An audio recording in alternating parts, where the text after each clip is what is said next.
అధినేత చంద్రబాబు అధ్యక్షతన నేడు అమరావతిలో జైహో బీసీ సదస్సు నిర్వహించనున్నారు. బీసీలు బలహీనులు కాదు బలవంతులు అనే నినాదంతో మరికొద్దిసేపట్లో ఈ సదస్సు ప్రారంభం కానుంది. జైహో బీసీ లక్ష్యాలను లోక్సభ, అసెంబ్లీ స్థానాల్లో క్షేత్రస్థాయికి తీసుకెళ్లేలా టీడీపీ కార్యాచరణ సిద్ధం చేసింది.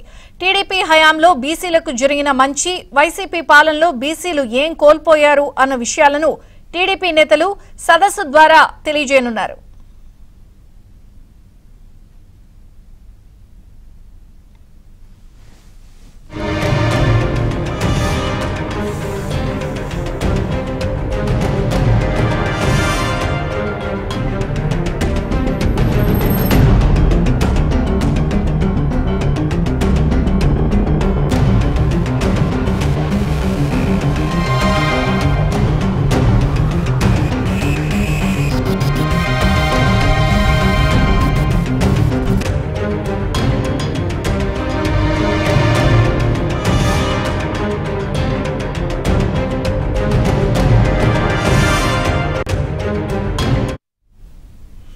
టీడీపీ అధినేత చంద్రబాబు అధ్యక్షతన నేడు అమరావతిలో జైహో బీసీ సదస్సు నిర్వహించబోతున్నారు. అలాగే మరి కాసేపట్లో దీనికి సంబంధించిన సదస్సు కార్యాచరణ కూడా వెల్లడిస్తారు. మరిన్ని వివరాలు మా ప్రతినిధి పూర్ణని అడిగి తెలుసుకుందాం. పూర్ణ,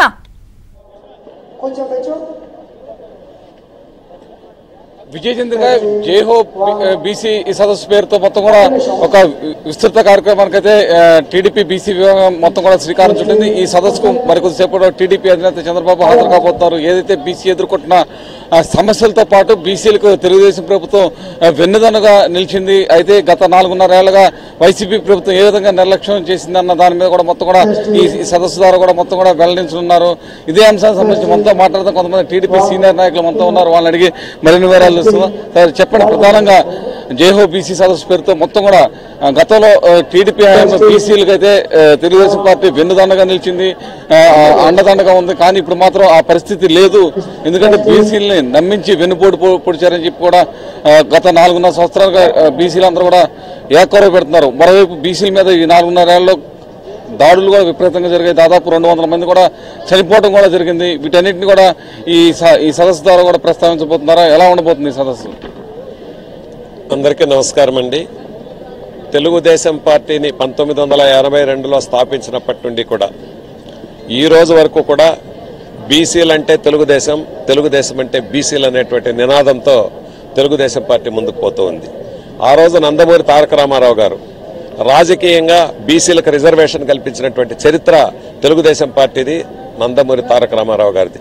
జిల్లా పరిషత్ చైర్మన్స్గా, మున్సిపాలిటీలో కార్పొరేషన్స్లో మేయర్స్గా, మున్సిపాలిటీ చైర్మన్స్గా, మండలాధ్యక్షులుగా, జిల్లా పరిషత్ చైర్మన్స్గా అన్ని పోస్టులు కూడాను బీసీలకి గ్రామ పంచాయతీ సర్పంచ్ల వరకు కల్పించినటువంటి చరిత్ర ఎన్టీ రామారావు గారిది. దాన్ని కొనసాగించినటువంటి విషయం. ఆ రోజు 25% ఉన్నటువంటి రిజర్వేషన్స్ ని 34% వరకు కూడా పెంచి బీసీలకు రాజకీయంగా అన్ని కార్యక్రమాలు కూడా ఆర్థిక పరంగా కూడా ముందుకు పోవడానికి ఆదరణ కార్యక్రమం ద్వారా చేతి వృత్తుల వాళ్ళకి ఎన్నో కార్యక్రమాలు చేసినటువంటి చరిత్ర నారా చంద్రబాబు నాయుడు గారిది. అటువంటి తెలుగుదేశం పార్టీని కాదని వైఎస్ఆర్సీపీ వచ్చిన తర్వాత ఈ రోజు వైఎస్ఆర్సీపీ 4.5 సంవత్సరాల్లో బీసీలు ఎక్కడుంటే అక్కడ అణిచివేసే విధంగా చేస్తున్నటువంటి కార్యక్రమాలు ప్రజలందరూ కూడా చూస్తున్నారు. 34% రిజర్వేషన్స్ ని 25% తగ్గించినటువంటి చరిత్ర వైఎస్ఆర్సీపీది. బీసీల పైన దాడులు చేయడమే కాకుండా ఒక మాజీ శాసన మండలి సభ్యుడిగా ఉన్నటువంటి నా పైన కూడాను అటెంప్ట్ మర్డర్ కేసులు 3 పెట్టి నన్ను 29 రోజులు జైల్లో పెట్టినటువంటి చరిత్ర కూడా వైఎస్ఆర్సీపీ ప్రభుత్వం అని చెప్పి నేను తెలియజేస్తూ, బీసీలు ఈ రోజు తెలుగుదేశం పార్టీ వైపు చూస్తున్నారు, చంద్రబాబు నాయుడు గారి వైపు చూస్తున్నారు. రానున్న ఎన్నికల్లో తప్పనిసరిగా తెలుగుదేశం పార్టీని గెలిపించడానికి బీసీలందరూ కూడా ఒకటిగా ఉన్నారని చూపించడానికే ఈ రోజు జైహో బీసీ కార్యక్రమాన్ని ఏర్పాటు చేయడం. అంటే వైసీపీ నాయకులు మాత్రం బీసీలకి బ్యాక్ బోన్ గా మేమే ఉన్నామని చెప్పి పదే ప్రచారం చేస్తుంది. బీసీలకి ఎప్పుడూ లేనంత న్యాయం ఈ 4.5 ఏళ్లలో మేము చేసామని వాళ్ళు చెప్తున్నారు. ఎలా చూడాలి దాన్ని? మాటలు చాలా బాగా చెప్తున్నారండి. మాటలు మాత్రము చాలా బాగా చెప్తున్నారు. చేతల్లో ఏ కార్యక్రమం కానీ బీసీలకు చేయడం లేదు. బీసీలను నామకే వాస్తే చూపెడుతూ బీసీలకు ఎలాంటి అధికారాలు కూడా ఇవ్వకుండా మొత్తం అధికారం అంతా కూడా అగ్రకులాలైనటువంటి ఒక 4 ఇక్కడ చక్రం చెప్తున్నారు. జగన్మోహన్ రెడ్డి గారు కావచ్చు, సజ్జల గారు కావచ్చు, సుబ్బారెడ్డి గారు కావచ్చు, ఇటువంటి వాళ్ళు రాజకీయం చేస్తున్నారు తప్ప బీసీలకు ఎటువంటి అధికారాలు ఇవ్వడం లేదు. బీసీల పైన ఇష్టానుసారం ఈ రోజు ఇష్టానుసారం కేసులు పెట్టడమే కాకుండా బీసీలు వేధించేటువంటి కార్యక్రమాల్లో ఈ యొక్క ప్రభుత్వం వైఎస్ఆర్సీపీ ప్రభుత్వం చేస్తోంది. ఈ వద్ద బీసీ సాధికార సదస్సులు పెట్టారు. సాధికార సదస్సులకు వెళ్తే మొత్తం అగ్రకులాల వాళ్ళు ఉన్నారు తప్ప అక్కడ బీసీలని కనీసం స్టేజ్ పైన సీట్లు కూడా వేసేటువంటి పరిస్థితులు కూడా లేరు. కాబట్టి బీసీలు ఈ విషయాలంతా కూడా గమనిస్తున్నారు. ఆ రోజు నుంచి ఈ రోజు వరకు కూడా బీసీలు తెలుగుదేశం వైపు ఉన్నారు. కాబట్టి తప్పకుండా రానున్న ఎన్నికల్లో బీసీలు అందరూ కూడా ఒకటిగా కలిసి ఈ యొక్క వైఎస్ఆర్సీపీని గద్దెదించడానికి రెడీగా ఉన్నారు. కార్పొరేషన్ మేము 56 కార్పొరేషన్లు నారా చంద్రబాబు నాయుడు గారు పెడితే ఈ రోజు కార్పొరేషన్ చైర్మన్స్ పెట్టి వాళ్ళకి జీతభత్యాలు కూడా ఇచ్చే పరిస్థితి లేదు, వాళ్ళకి ఆఫీసులు కూడా ఇచ్చేటువంటి పరిస్థితి లేదు, ఒక్క రూపాయి కూడా వాళ్ళకి నిధులు ఇచ్చేటువంటి పరిస్థితిలో లేకుండా నిర్వీర్యం చేసినటువంటి చరిత్ర వైఎస్ఆర్సీపీ ప్రభుత్వంది. వైఎస్ఆర్సీపీ వాళ్ళు బీసీలకు ఏ కార్యక్రమాలు చేయడం లేదని మాత్రం మేము ఘంటాబద్ధంగా చెప్తున్నాం. అంటే ఈ సదస్సు ద్వారా ఏమి పిలుపు ఇవ్వబోతున్నారు? అంటే చంద్రబాబు గారు అసలు బీసీలకి ఎటువంటి హామీలు ఇవ్వబోతున్నారు? బీసీలు చేసే మేళ్లు ఏ విధంగా ఉండబోతున్నాయని ఈ సదస్సు ద్వారా కూడా మొత్తం కూడా తెలియజేయబోతున్నారా? గతంలో బీసీలకు ఎటువంటి కార్యక్రమాలు అయితే ఉన్నాయో బీసీ కార్పొరేషన్ ద్వారా నిధులు ఇచ్చేవాళ్ళు. ఈ రోజు బీసీ కార్పొరేషన్ నిర్వీర్యం చేసి పెట్టారు. ఇచ్చేటువంటి పెన్షన్స్ ని ఇచ్చేటువంటి అమ్మఒడిని దాంతో ఉండి బీసీలని మేము బీసీలకి చేశామని చెప్తున్నారు తప్ప బీసీలకు సపరేట్ గా ఒక నిధులు పెట్టి బీసీలకు ఏ కార్యక్రమాలు కూడా ఈరోజు చేయడం లేదు. కాబట్టి గతంలో బీసీలకు ఏవైతే కార్యక్రమాలు చేశారో ఆ రోజు ఎన్టీ రామారావు గారు కావచ్చు, తర్వాత చంద్రబాబు నాయుడు గారు కావచ్చు, బీసీ కార్పొరేషన్ ద్వారా ఎన్నో కార్యక్రమాలు చేశారు. బీసీల అభ్యున్నతికి ఎన్నో కార్యక్రమాలు చేశారు. స్మాల్ స్కేల్ ఇండస్ట్రీస్ కావచ్చు, మీడియం ఇండస్ట్రీస్ కావచ్చు, వాటికన్నిటికీ కూడా సబ్సిడీలు కూడా ఇచ్చారు. ఈ విధంగా ఎన్నో కార్యక్రమాలు చేశారు. కాబట్టి బీసీలో ఉండే చేతి వృత్తులను ఆదుకోవడానికి ఆ రోజు ఆదరణ పథకం ఇస్తే ఆదరణ పథకాన్ని కూడా నీరుగార్చారు.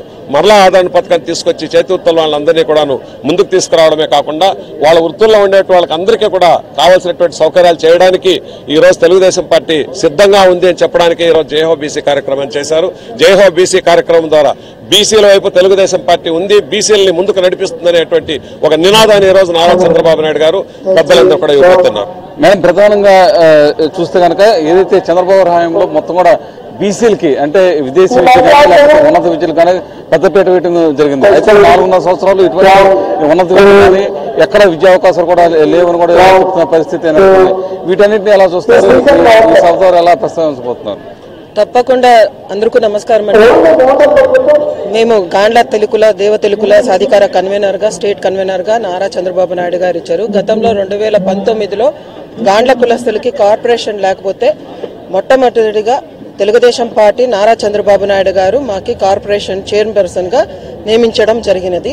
అదే కాకుండా ఇప్పుడు గాండ్ల సాధికారక స్టేట్ కన్వీనర్ గా ఇచ్చారు. మీరు చెప్పినట్లు బీసీలకి జగన్మోహన్ రెడ్డి నేను అన్ని బీసీలకి నేను న్యాయం చేస్తాను అని ఎమ్మెల్యేలు పదవులు ఇచ్చారే తప్ప అగ్రకుల నాయకుల్ని పై పీఠం ఇచ్చి బీసీలకి ఊరికే ఉత్తుత్తుని మాటలు వేశారు. మొన్న జైఓ బీసీ జరిగింది వాళ్ళది వైఎస్ఆర్ జగన్మోహన్ రెడ్డిది.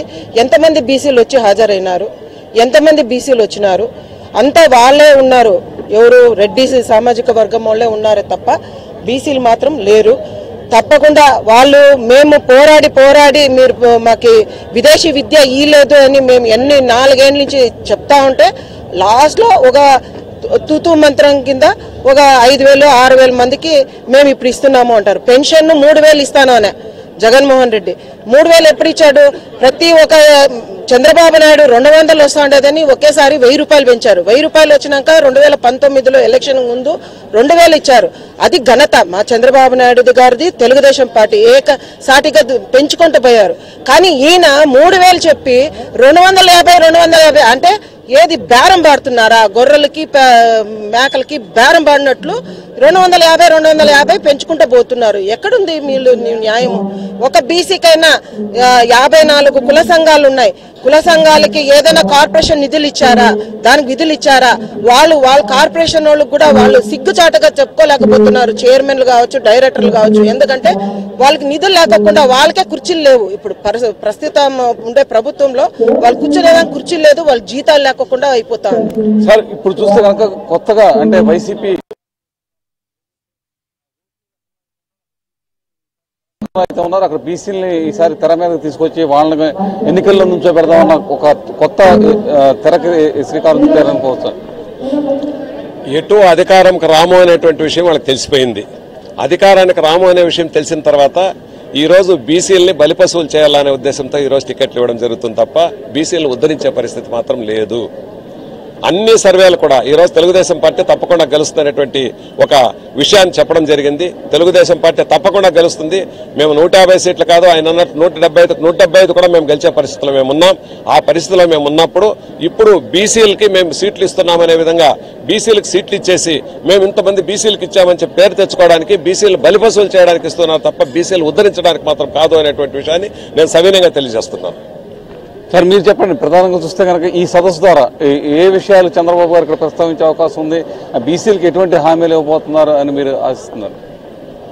సభకు నమస్కారం. ఈరోజు జైహో బీసీ సమావేశానికి ఇచ్చేసిన టీడీపీ కార్యకర్తలకు, నాయకులకు అందరికీ నా హృదయపూర్వక నమస్కారాలు. ఈరోజు జైహో బీసీ కార్యక్రమం నిర్వహించడానికి ముఖ్య కారణం గత ప్రభుత్వంలో, మన ప్రభుత్వంలో బీసీ బ్యాక్వర్డ్ క్లాస్ కాదు, back bone party, back bone BC కులాలు అంటే బ్యాక్ బోన్ తెలుగుదేశం పార్టీకి వెన్నుదండుగా నిలిచిన కులాలు అని ఆ రోజు 83 నుంచి స్వర్గీయ నందమూరి తారక రామారావు గారు ఆ మహానుభావుడు పెట్టిన భిక్షే ఈ రోజు ఇంతమంది బీసీలు మనము చట్టసభల్లో గాని అన్ని రకాల ఉన్నామంటే టీడీపీ పార్టీనే, అందుకు విత్తనం నారా చంద్రబాబు నాయుడు గారే అని చెప్పొచ్చు. తర్వాత అతని ఆదేశాలకు అనుగుణంగా నారా చంద్రబాబు నాయుడు గారు బీసీ కార్పొరేషన్ అయితేనేమి, నెక్స్ట్ విదేశీ విద్య విషయంలో కానీ ప్రతి ఒక్క బీసీ విద్యార్థికి ప్రతి ఒక్కటి చేసి ఈ రోజు బీసీ, అదే వైసీపీ ప్రభుత్వంలో బీసీ సామాజిక న్యాయం ఉన్నారు. ఎక్కడండి మా ఉమ్మడి అనంతపురం జిల్లాలో ఎస్సీ కేటగిరీని, ఎస్సీ రిజర్వేషన్ ఉండే చోట ఎస్సీని పెట్టేసి ఆడ రెడ్డికి ప్రిఫరెన్స్ ఇస్తున్నారు. బీసీ ఉండే చోట బీసీ లేడీ ఉండే అదే రెడ్డికి వాళ్ళు ప్రిఫరెన్స్ ఇస్తున్నారు. ఇది సామాజిక న్యాయం ఇదండి. అందుకని మీకు ఈ సమస్య రాకూడదు, బీసీలు ఎక్కడైనా కానీ వెన్నుదండుగా ఉన్నారు అనే ఉద్దేశంతో ఈ సమావేశం ద్వారా మనము తెలియజేసి బీసీ అంటే మనం తెలుగుదేశం అంటే బీసీ అని మనము ప్రతి ఒక్కరు కలిసి కట్టి 175 సీట్లు సాధించి మనము తెలుగుదేశం పార్టీ విజయం కన్నా మనము విజయము అని ముఖ్యమని మనము చాటుదాం. సార్ ప్రధానంగా చూస్తే కనుక ఈసారి బీసీలనే టార్గెట్ గా వైసీపీ ప్రభుత్వం మొత్తం కూడా వ్యవహరిస్తుందని చెప్పుకోవచ్చు. ఎందుకంటే ఇక నుంచి బీసీ నినాదమే వాళ్ళు దాన్ని ప్రధాన ఎజెండాగా పెట్టుకుని వాళ్ళు ఎన్నికలకు వెళ్లే అవకాశం కూడా ఎక్కువ కనపడుతుంది. దాన్ని మీరు ఎలా ఓవర్కమ్ చేసుకుంటారు? తప్పకుండా సార్. నమస్కారం అండి, అందరికీ నమస్కారం. నా పేరు కొమనాపల్లి వెంకటరామరాజు, గాండ్ల తెలుగుల సాధికార సమితి స్టేట్ మెంబర్ని. ముఖ్యంగా నేడు నిర్వహిస్తున్నటువంటి ఈ సమావేశం బీసీలకు అనగదొక్కినటువంటి చరిత్ర ప్రస్తుతం ఉన్నటువంటి ప్రభుత్వానికి అయితే బీసీలకు వెన్నుముకగా నిలబడినటువంటి చరిత్ర తెలుగుదేశం పార్టీది. కూడు గూడు గుడ్డ ఇది తెలుగుదేశం పార్టీ తాలూకు ప్రధాన సిద్ధాంతాలు. అందరికీ కూడా చేరాలి అన్నది దీని తాలూకు ముఖ్యమైన విషయం. సంక్షేమ అభివృద్ధి ముఖ్యమైనటువంటి నినాదాలు సైకిల్కి రెండు వైపులా కూడా ఉన్నటువంటిది. బీసీలు జైహో బీసీలు 56 కార్పొరేషన్లు ప్రస్తుతం మనం చూస్తున్నాం. అందరినీ కూడాను చైర్స్కి పరిమితం చేసేసి ఎటువంటి నిధులు లేకుండా కూర్చొని పెట్టే పని జరుగుతోంది. దీనిని కంపల్సరిగా అందరూ కూడాను ధిక్కరిస్తున్నారు. ఎందుకోసం అంటే నిధులు లేని పరిస్థితి. అన్ని రకాల పథకాలు కూడాను నిర్వీర్యమైపోతున్నాయి. ఏదో తూతు మంత్రంగా మన జోబులు కొట్టేసి పథకాలు ఇచ్చేయడం అనేది పద్ధతి కాదు. మెరుగైన సమాజం కోసం అభివృద్ధి చాలా అవసరం. అది చంద్రబాబు నాయుడు వల్ల మాత్రమే జరుగుతుంది. వెనుకబడిన తరగతుల్లో చాలా మంది చదువుకున్న వాళ్ళు ఉన్నారు. వీళ్ళందరికీ కూడా అన్ని రకాలుగా ఆదుకోవాలి. కుల వృత్తులు ముఖ్యంగా వాళ్ళని ఆదుకోవాల్సిన బాధ్యత ఇప్పుడు చంద్రబాబు నాయుడు గారు తీసుకుంటున్నారని ఖచ్చితంగా చెప్పగలం. జైహో కార్యక్రమం తాలూకు ముఖ్య ఉద్దేశం బీసీ పూర్తిగా వెలుగులకు తీసుకురావాలి, అభివృద్ధి పదంలో ముందుకు వెళ్ళాలి. ఇది దీని తాలూకు ముఖ్యమైన ఉద్దేశంగా మేము భావిస్తున్నాం. ఇది విజయచంద్ర పరిస్థితి.